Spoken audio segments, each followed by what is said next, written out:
घर की नई नवेली इकलौती बहू एक प्राइवेट बैंक में बड़े ओहदे पर थी। उसकी सास तकरीबन 1 साल पहले ही गुजर चुकी थी। घर में बुजुर्ग ससुर और उसके पति के अलावे कोई न था। पति का अपना कारोबार था। पिछले कुछ दिनों से बहू के साथ एक विचित्र बात होती। बहू जब जल्दी जल्दी घर का काम निपटा कर ऑफिस के लिए निकलती, ठीक उसी वक्त ससुर उसे आवाज देते और कहते, बहू मेरा चश्मा साफ करके मुझे देती जा। लगातार ऑफिस के लिए निकलते समय बहू के साथ यही होता। काम के दबाव और देर होने के कारण कभी कभी बहू मन ही मन झल्ला जाती, लेकिन फिर भी अपने ससुर को कुछ बोल नहीं पाती। जब बहू अपने ससुर के इस आदत से पूरी तरह परेशान हो गई तो उसने पूरे माजरे को अपने पति के साथ साझा किया। पति को भी अपने पिता के इस व्यवहार पर बड़ा ताज्जुब हुआ, लेकिन उसने अपने पिता से कुछ नहीं कहा। पति ने अपनी पत्नी को सलाह दी कि तुम सुबह उठते ही पिताजी का चश्मा साफ करके उनके कमरे में रख दिया करो, तो ये झमेला ही समाप्त हो जाएगा।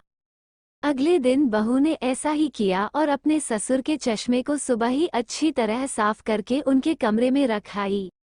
लेकिन फिर भी उस दिन वही घटना पुनः हुई और ऑफिस के लिए निकलने से ठीक पहले ससुर ने अपनी बहू को बुलाकर उसे चश्मा साफ करने के लिए कहा।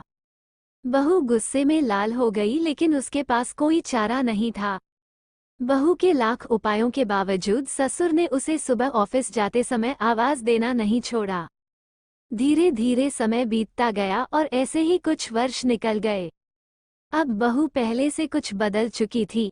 धीरे धीरे उसने अपने ससुर की बातों को नजरअंदाज करना शुरू कर दिया और फिर ऐसा भी वक्त आया जब बहू अपने ससुर को बिल्कुल अनसुना करने लगी।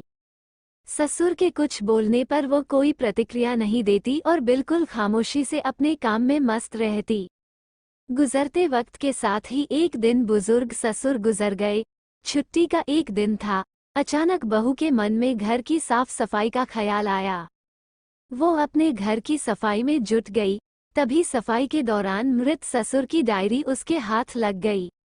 बहू ने जब अपने ससुर की डायरी को पलटना शुरू किया तो उसके एक पन्ने पर लिखा था, आज के इस भागदौड़ और बेहद तनाव व संघर्ष भरी जिंदगी में घर से निकलते समय बच्चे अक्सर बड़ों का आशीर्वाद लेना भूल जाते हैं, जबकि बुजुर्गों का यही आशीर्वाद मुश्किल समय में उनके लिए ढाल का काम करता है। बस इसीलिए जब तुम चश्मा साफ कर मुझे देने के लिए झुकती थी तो मैं मन ही मन अपना हाथ तुम्हारे सिर पर रख देता था, क्योंकि मरने से पहले तुम्हारी सास ने मुझे कहा था कि बहू को अपनी बेटी की तरह प्यार से रखना और उसे ये कभी भी मत महसूस होने देना कि वो अपने ससुराल में है और हम उसके माँ बाप नहीं हैं। उसकी छोटी मोटी गलतियों को उसकी नादानी समझकर माफ कर देना। वैसे मेरा आशीष सदा तुम्हारे साथ है बेटा। डायरी पढ़कर बहू फूट फूट कर रोने लगी। आज उसके ससुर को गुजरे 2 साल से ज्यादा समय बीत चुका है, लेकिन फिर भी वो रोज घर से बाहर निकलते समय अपने ससुर का चश्मा साफ कर उनके टेबल पर रख दिया करती है, उनके अनदेखे हाथ से मिले आशीर्वाद की लालसा में।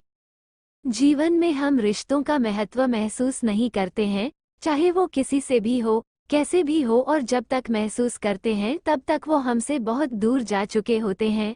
रिश्तों के महत्व को समझें और उनको सहेज कर रखें।